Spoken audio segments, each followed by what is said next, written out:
You're listening to Our Daily Show with CJ Nasello on RiverBender.com.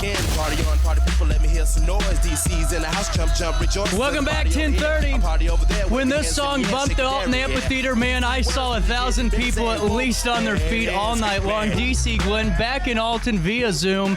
Sir, thank you so much for your time. Let me get you on the screen here today. How are we? How's everybody doing this morning? Oh, doing great, sir. Thank you so much for your time. You know, last year, before we get started, you guys rocked the Alton Amphitheater, and it was one of the most exciting shows that we've seen there in quite some time. If you remember a little bit of it, how was your time in Alton last year? I had a ball. You know, our whole thing is energy, right? And I've been a DJ all my life. So, you know, back in the day, if you couldn't keep the dance floor packed, you weren't a good DJ. Yeah. So I kind of keep that, you know, that's something that never goes away. So our focus when we're on that stage is to try to give people the greatest entertainment and the greatest time full of energy that they've ever had. And I think we did that well.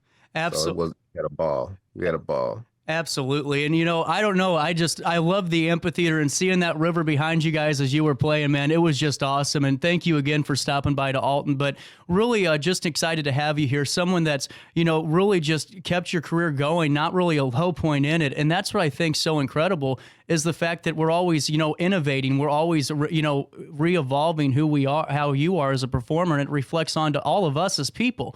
You know, take me through the career you've had and how important it was to always constantly evolve and find that next thing. Well, you know, life, I tell people this all the time, life is baked in the cake, right? So the whole goal is not to get blindsided. So throughout my career, I've been blindsided many, many, many times. And the key is to vow that it'll never happen again. And you do whatever you got to do to educate yourself on whatever it is that had you stuck so it doesn't happen again, right? And I've become masterful at it. And, you know, we've been doing this is 30th year of Whoop There It Is. And, you know, we've been able to manufacture a great career on one song, but that takes work, right? So that takes, you know, learning your lessons. That takes, you know, if you make a mistake, own up to it and take the responsibility for it and correct it. You know what I mean? Mm-hmm. So just doing that over and over and over and taking life challenges and turning them into gold. That's what I do. So I challenge everybody because I'm a motivational speaker. My main thing is I challenge everybody to find the positive in the negative. 100%. And if you concentrate on finding the positive in the negative, that's where the true nuggets of gold lie. And now your mind is truly open to every possibility imaginable, and you're not stuck because you're thinking negative about every situation. And that's a perfect segue into what I was wanting to hit on next is the fact that, you know, so many of us, and I've come into this all the time, just being the young guy that's done the radio show for 6 years in different facets, is I feel like sometimes as people, we don't open ourselves up to those new horizons. We always kind of shut the door and make sure what works right now is what works, and this is what we're focusing on. How important is it for you to be open to these, you know, different thoughts, these different ideas, these different trajectories to realize, hey, there's more to life than just this one facet of it? Couple of things. Over my year, you know, I'm more mature and more seasoned, and what I've learned is that you cannot let life pass you by. And that's what happens to a lot of people. I see a lot of people that used to be youthful and vigorous and always wanting to learn and always wanting to soak up stuff and always wanted to, you know, meet the challenges of life, just kind of stop. And what happens is life passes them by. And then when they want to do it again, because you didn't try to keep up, you're kind of lost in the sauce, and now it's just hard to recover from anything. And, you know, I've watched a lot of people I love do that. And, you know, to me, I think that's what, you know, makes people leave this earth a little bit earlier than they want to and leave this earth a little bit unfulfilled, right? So I just vowed that I'm never going to let life pass me by. And I wish that I wish that I loved to learn how much I love to learn when I was younger, right? But, you know, back then I was just learning. I had to learn how to learn, right? And when I say learn how to learn, well, if I want to do something new, how do I learn about it? And people ask me this all the time. And the one thing I tell them, if you want to learn something and you want to learn it quick, join an organization, association, or a society. And I'm a part of about 30 different organizations. So when I want to learn about how to be my own publicist, I joined the Public Relations Society of America. Go to their convention, put on a big boom, there it is t-shirt. Now I'm meeting all kind of colleagues and everybody is just giving me vital information because organizations are filled with people who love their profession that have been doing it 10, 20, 30, 40 years. Wow. And they can't wait to tell you everything about what it is that they know. So now you're getting firsthand, information of how a person took a 10-year career and made it successful, 20-year career and made it successful, 30-year career and made it successful. And now you're privy to all of that information. Now it's up to you to put in the work. And like I said, I'm part of 30 different organizations. If I'm digital marketing organization, SEO organizations, grant writing organizations, editorial freelancers association of America. And because I joined these associations and societies and organizations, I am so much smarter. And you realize that all this learning kind of has a strand that creates a big ball of focus. Yep. And you just evolve. And I'm masterful at AI, I'm masterful at digital marketing, I'm masterful at all these things, and they help me in my business, and they help me keep my career going because I know how to market myself.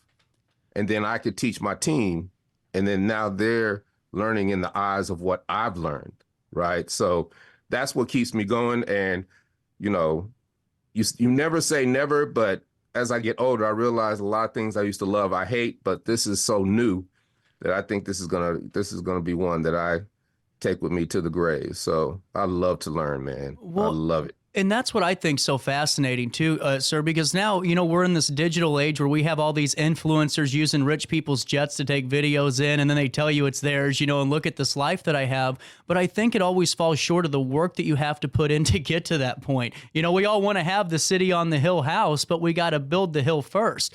Whenever you started getting into these organizations, did it kind of blow your mind with how just a simple conversation with somebody that you wouldn't know different than Adam could really change how your thought process is in terms of business and in terms of personal growth too? Not really, because me being a DJ, last 35 years of my life, my DJ booth was always the hub. Really? Right? Everybody would always come and talk to me. So I understood the value of conversating with people, getting to know people, building relationships and all that. But I never had to run around and try to find people. Everybody came to me, right? Right. So I learned that, and I just kind of always have been able to go into a room and just pour on the permit. I could either stand in the back and observe, or I could go to the front and get on the stage and take over the room, right? So there's always an aspect of everything that you've done in your life that you can bring to the table, right? Like I bring all that DJ experience to the table, but in real life, I just switch it to another paradigm, right? All the DJ stuff goes to the stage when we're on stage, but then all the street, promotion that you do when you have a club or when you're trying to put on a concert or when you're trying to do these things. Well, when you do that as a young man, that applies to what you do when you're older because you understand the fundamentals of what it is that you need to do. And then the rest is just staying up with technology. There's always going to be something new. And if you stay up on it and you learn about it, you'll be better, right? And it's just like, think about, you hear stocks, you hear Bitcoin, you hear all these things that were new, but if you caught them when they were new, you might have been able to jump in on them and have some type of expertise where you can, dibble and dabble a little bit in it. I love my life because I get to do a bunch of things a little bit, and nothing ever seems like a job to me. It's all fun. So that's how I balance everything. But I mean, this is the greatest time in history. That's how you got to look at it. The next day, I can't wait to get up the next day to see what I can learn and see what's new and see how I can apply it and see how I can build and how I can evolve and how I can help others. All these things are relevant, and that's what makes life worth living. You only get one. 100. and I'm going to ride it till the wheels fall off. You're absolutely right. And that goes back to what we were talking about earlier with life will pass you by if you don't jump in and live it, and that's such a huge point. And I wanted to ask you if it's okay, when Whoop There It Is comes out and Changes really just blew up and everything was great. Was there a time, a couple of years afterwards or maybe a couple of months where you realized we got to capitalize on this and we really got to find a way to keep this going, or did it hit later on? I mean, there was just a series of unfortunate events. Like we're in a 15-year legal battle over to that song, right? But I never really wore that on my sleeve and was like, woe is me. I could have became an old bitter rapper, but that defeats the purpose. So I was like, well, if we're in a legal battle, you better become a paralegal so you can understand what these lawyers are talking about, right? Because it was two record companies battling for the rights, and we're in the middle. So I basically became a paralegal, started understanding what it was and how the legal system works. And then I was able to at least keep up and at least interject myself when there was something that I thought it'd be beneficial for me to interject in. And fast forward 15 years later, we prevailed, right? Yep. And, it all comes at a cost, right? But if I had just gave up, it wouldn't have... Whoop There It Is going to be Whoop There It Is. But for me to take advantage of all the commercials, of all the times it's been in a song, for all the time that something good has happened from it, I wouldn't have been able to take advantage of that. And because I've been able to take advantage of that, every year something good happens and we're able to sustain. So now Whoop There It Is in the nostalgia fade. It's not going anywhere because I planted this seed 30 years ago, and now it's a sequoia. You see what I'm saying? So 100%. I don't expect things when I do things because there is no quid pro quo in life. That's what keeps you stuck. I plant seeds and I keep it moving because you just never know how those seeds are going to grow. And now those seeds are coming back to harvest. And now every year, every day, every month is fruitful for me because I put in the work. That's the key. You got to put in the work. And, it sucks while you're doing it, but do it anyway, because what else you going to do? Exactly. Exactly. Sit there and sulk about it. You got to get out there and do it. And a question for you just on that, because that's really fascinating about how you learned some of the legal system just by learning how to be a paralegal. I'm always a believer that you're only as good as your team is, but you still have to know what, a little bit information about what they're working on. Is that kind of the same correlation, kind of what you were hinting at, where your lawyers are working, but you want to be in the know too? Well, actually, yeah. And actually every lawyer lawyers cost a lot of money. Yeah. So what are you going to do when you run out of money? Right. So you have to stay up on it. You know what I mean? So I had people that would help me, but I'd have to go do the work. I'd have to go find out what emotion is. I'd have to go find out what case law, law is. I had to put together discovery so I could at least have it when I had to go get a good lawyer. They didn't have to do all that work and it would save me money. Right. So that's what happened. But once I learned how that legal system works and how, how a case comes to trial, I was like, oh, okay. So now it's just about preparation.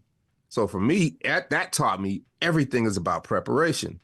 We weren't paid what we should have been paid. So I vowed that that'll never happen again. And I became a licensed commodities broker because I wanted to learn about finance because I didn't want to get taken advantage of through money. Right. So I started with stocks. I started with this, but I really got stuck on commodities and Forex. Then I became, a Series 3 broker. Right. And this is like in the early 2000s, but I would have had to give up music to really do that. And I didn't want to give up music at the time, but it was an education on how to run money. Right. How to take a little bit, put it away, fill up a bunch of buckets of financial instruments so you always have money growing. All these little things that I learned came from traumatic experiences. Yeah. Right. So you just vow that that'll never happen again. And you do whatever you can to make sure that it doesn't, at least on your watch. And we're all going to make mistakes, but I love being wrong because it's the path to being right. What's perspective on things. That's all. I've said the same exact statement you've made, because if I'm right all the time, then life's pretty boring. You know what I'm saying? And something ain't working. Think about it. Think about the people who think they're right all the time. Yeah. if you're humble enough to understand that you can be wrong and embrace it, you realize that those people are truly stuck in a fantasy land. They're stuck in a alternate reality, right? And their alternate reality is false. So that's why they never flourish, because they always got to be right. And it's like you got to humble yourself to, even if you are right, you still got to you still got to come with the premise. Okay, I know they're full of it and they don't know what they're talking about, but what if they were right? Right. How would you deal with it? What would you do? And that is where the nuggets are, because if they were right, I come up with a system or a standard operating procedure to combat that. Now, that might not be the case at the time, but at least I come up with that tool to put in my toolbox and put it away. Now I have it for when that situation truly arises, because I thought about what if that person, or whatever they were saying, was accurate. If it was accurate, this is how I would deal with it. And now I am truly ambidextrous when it comes to problem solving, because I can humble myself to be wrong, even if I'm right. Well, and to me, those are invaluable lessons for anyone watching this interview right now. And I actually just got a text from the Alton Amphitheater Commission that said, thank you again for stopping by, and they enjoyed the show too. But as we get past, the current conversation to what we're working in now, you're doing so much stuff. It's just incredible. I mean, you're a motivational speaker. And then I saw some of your stats from just the performances and where you guys went the last year. How important is it for you to make sure, I hate to use the term bite off more than you can chew, but be focused and be organized so you can accomplish all of this? Because that's no easy feat in itself, is that logistics side of where we need to be and how we're going to do it. You said the proper word, logistics. So what I do is I create logistics maps. And these logistics maps are a map how to hire a tag team. So I'm giving you a logistics map of our experiences, like when we do NBA shows, when we do NFL halftimes. Here's the best, most efficient way it works. Here's the map, because a lot of times people have never done this before. And now we're working together to put on a successful event, and people are appreciative of that. So everything for me is a logistics map, right? And like I said, I have a big ball of focus, and I have to say no to 70% of the things that come my way. Because if it takes me away from this big ball of focus, then now I'm all over the place, right? Mm-hmm. But if it fits in this ball of focus and enhances my ball of focus on what I'm focused on, then it proves to be invaluable in my overall approach to what I do every day. And it evolves, right? Because I become good and masterful at different things because I do them so much.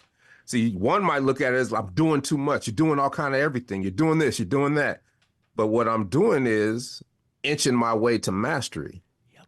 And once you get a certain amount of mastery in things, you know how to infiltrate them into what you're trying to do. Right now, I am masterful at SEO, search engine optimization, the ability to get on the first page of Google for anything I want in this world. Now that's, it takes work for some of the harder stuff like real estate, right? And, plumbing and all that. But there's 1,000 ways to ask the same question, right? So if somebody's typing something into Google, they're typing it in 1,000 different ways, but it means the same thing. Right. So I find out where they're typing it in the most, and then where they're typing in the most, and it's not that much competition. And that's where I land, because those people are actually seeking me out. And now I'm in front of them and I can provide my services for them. That's what I'm good at right now. I've applied that to tag team. I've applied that to my motivational speaking. I've applied that to my acting. I've applied that to anything that I can do. So I get to apply these things to the things that I do. Me doing this radio interview serves 14 different purposes, but people don't know that. Yep. You see what I'm saying? Yep. So that is the key, is getting the most out of what you do. So when you do a lot, all these little things I'm doing are working for me. Now it's time me. Not to, take the time away, but that's a great point because everyone asked me, I was in AM radio and we all know that AM radio's taken a bit of a pounding and who knows. But for right now, I got a call the other day and all the time actually, and they go, CJ, I just saw that such and such was on your show. And it's because of what you just said, those SEO terms, the ways that you distribute and get out your information. And that's what we do here at RiverBender. It kind of validates exactly what I've been doing for the last year and a half. And, DC Glenn, I think that's why we have 130,000 a month that tune in and watch is because of what you just said. You have to get that information out and you got to think in those terms. I tell people all the time, you have got to get in front of the people who can pay you. Yep. Right. You've got to get in front of the people who want your services. You've got to get in front of the people who are interested in your expertise. I'm in all these organizations, right? You know what the one common thread is? That positively, they all work. Some of them make millions of dollars. They all have good word of mouth. But most of them are leaving money on the table because their websites aren't optimized to get in front of the people who can pay them. And that is the key. You know what I mean? Why would I not want to be in front of, if I'm a plumber, why would I not want to be in front of the best plumber in Atlanta, best plumber in Alton, right? Yep. Best plumber in, the area. But there's 1,000 ways to ask the same question, but I tell my brothers, he's a dentist, right? He's like, why don't you put pediatric dentist? Why are you putting children's dentist? I said, because most people use a regular vocabulary and I need a dentist for my child. I need a kid's dentist. I need a children's dentist. Yep. You doctors are arguing over pediatric dental and pediatric dentist, but a mother's typing in, I need emergency dental services for my kid. Right. Well, there might be just as much traffic there as for pediatric dental. It's actually more because it's a term that everybody gets up and types into their computer. You're absolutely right. And if it's okay for me to ask, is there an opportunity for folks to learn more about some of the things that you do in ways that maybe they can be involved? I know you have your hat in a lot of different facets and wanted to plug your website because there's so much that you do in your career. It might be great for somebody in this town to go take a look and just see some of the work you're doing. Is that possible? I mean, but that's how I have it set up. Yep. See, the ability to be found. If you type in DC Glenn, tag team, boom, there it is. You're going to find me. Yep. It's that simple, right? And that's how you do it. You have to be able to be found. So if somebody's like, I like what he was talking about, I would love for him to come talk at my such and such, such and such. Well, if they type in DC Glenn or type in tag team, they will find me. They will find a number they can call and they can get in contact with me. I love it. So I don't have to do this. You know what I mean? Yeah. It's too much to do when people ask me, so how can people contact you? I just type in my name. You'll find it. Because, but this is the beauty of SEO, because coming into it, I had to disambiguate. Ambiguity means everything is kind of, you might have a person named, Don Johnson, but there's 10 Don Johnsons. So that's ambiguity because they're all lumped together and you don't know which one is the one that you want to find. So you have to disambiguate yourself from all those other Don Johnsons. How do you do that? You do it through SEO. You do it through taking all the things that you've done in your life and letting Google know, I am this entity and this entity alone. So 7 years ago, you type in tag team, it was all wrestling. Right. Type in tag team now, it's all me. 100%. That's the difference. You see what I'm saying? That's the difference. And I've learned how to do that. I'm in like 5 different masterminds. I still get coached, right? Because it's ever evolving. And then what happens is you come up with creative combinations that come back to serve you in ways you never thought. Mm-hmm. There's always a way. There's always a solution. Just remember that. But you have to put in the work and educate yourself in a way. And it don't ever stop. It's not like, okay, I'm going to do this and then this is going to work. No, it don't work like that. Right. You got to always keep going because there's always a different way. And you're going at a moving target because somebody might come and say, oh, I see what they're doing. Let me do one better than them. Well, now you're in an arms race to be number one. But if you don't have newer and better tactics than your competitors, you're going to always be 3, 4, and 5 instead of number one. Now, there's nothing wrong with that because you're in the ballpark. People going to scroll and they're going to say, okay, I'm going to try him, and him. Mm-hmm. But if you're first on the page and you got your logistics mapped to where I'm going to show you how to hire me, then they're not going to go anywhere else. And your reputation precedes yourself. So all of these things, that's what comes reputation management, right? Yep. All these things have to be in alignment, right? But when they are in alignment, it's beautiful because everybody's thinking, what can I do? They want an easy button. How can I do this? How can I do that? Right? And they concentrate on two or three factors that they think are going to get them where they want to be. What they don't understand is there are 100 factors. So what you do is you got to find the places where you're a 0 and do 1, right? Yep. So let's do this factor, and you go down the line and you think broad instead of narrow. It's one of my mentors, Ted Kabatis, taught me that. Very smart man. He said, don't go deep, go broad. Then you cover everything. So if Google comes back and says, hey, we want to take this away from you. Well, I've got all these factors filled out, so that one thing doesn't hate me. Not hate me, but take away from me, right? You see what I'm saying? Mm-hmm. I can withstand that. And that's kind of, it's what do they say when you're investing? Diversification. That's the true essence of diversification. So when one thing falls out, two things fall out, you still are good because 8 things are still running. And you've got 10 more things that are incubating, right? So when you say, how do you do all that? Well, I do all of it because I don't do all of it at one time. I'll do 2 or 3 main things, but then the other things are kind of incubating, and I'm getting a little bit better and better as I go. And now I can pull them in to add more value to what it is I do overall. Yep. I mean, I know I'm really talking a lot, and I'm no, this is so incredible. I mean, this is a hell of a lot of stuff at you, but this is it. Yeah. And this is what I speak about. It's like I'm not even trying to be a public speaker. I'm not even trying to be a motivational speaker, but people want me to speak because what I talk about, it captures the imagination. It's like, I can do that. If I can do it, you can do it. But what a lot of people don't have is that hustle. I've had that hustle since I was a kid. You're right. I had a paper route. You're right. I had a paper route at 8 years old. I have never, as a grown man, I have never not known work. Right. I've always had a job, right? Like, there's certain things in my life, like I know how to swim. I have never not known not how to swim. Mm-hmm. I can't remember when I started swimming because I got, footage of my father just throwing me in the pool. My father was an Olympic swimmer. So the first thing he did is throw us in the pool.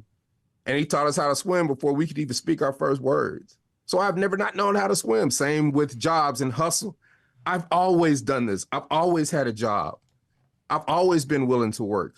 I don't care how much. And that's the beauty of it. I want it to be hard. Right. Because I know everybody's not going to want to do it. And that's where I start. And one final thought for you, because we're coming up close, and I appreciate all the time that you've given us. This has been one of my favorite conversations I've had in the 2 years doing this show. For any young person that's watching this today, because there's so many out there in our community that are wanting to start up businesses. We have a nice business community for young people and entrepreneurs. And you hit it on the head brilliantly, and that you got to work. And for all the distractions that are in the world, do you have any feedback, any type of thought on how we should stay focused as younger people trying to achieve? Join whatever it is you want to do, join an organization and sign up, because organization has all the resources. They have all the financial resources. They can tell you how to build your company on the thing you want to do.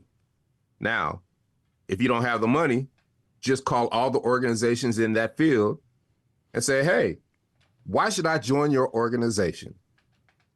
And then they're going to start pitching you. Well, our organization, you can do this, and we got resources for this and this and this. And what they don't realize is while they're pitching you, they're teaching you. You do that for 2 weeks, you'll know if it's for you or not. Then you join that organization, go to all the conferences, and then you will be up to speed quickly, and you can move forward. Because somebody's going to tell you how to do it. Somebody's going to take you under their wing and say, hey, do it like this. But you being a young person, you're thinking innovative. You're thinking, okay, I can add what I know to it, because you are enough. Everything you've been through in your life, everything that you've done is enough. You just have to apply it to the new stuff. And now whatever you do is custom to you, And that's how you build it out. Now, if it don't work and you don't like it, well, go to another. You can switch it and change it however you want to go, but at least you have that knowledge. And what it ends up being is a stepping stone to the next best thing. Yeah. And you start building all these building blocks. And now you can learn stuff quickly, bring it all together, and then you can start your business and then you can flourish. You got to put in the work. If you don't put in the work, none of that means nothing. My father just tell me, he was like, I'm working, Dad. I'm doing all this. I'm doing that. He's like, son, you can work hard. You can pray. Because I was telling him I was praying about something that I really, really wanted. He said, you can pray, you can wish, but if you don't get your ass from under that apple tree, nothing is ever going to happen for you. And I never forgot that, right? Because that's what it's about. You can go in these organizations and talk to them all day and do all this stuff, but if you don't put in the work, nothing's ever going to happen. Right. If you don't put the shovel in the ground, you can't dig the hole. You're right. And man, thank you so much for your time today. I mean, this has been such a great conversation, and I hope that it was enjoyable for you too. I'm actually out of time on our broadcast day, so I got to say goodbye to the audience right now, but thank you so much for your time. Just type DC Glenn Tag Team into Google, and you will find all you need to with that great SEO work. And on that note, I'm out of time. So all of you have a great day. DC Glenn, thank you so much, sir. And on that note, I'll see you on the first day of March, and try your very best, as always, to stay out of jail. To the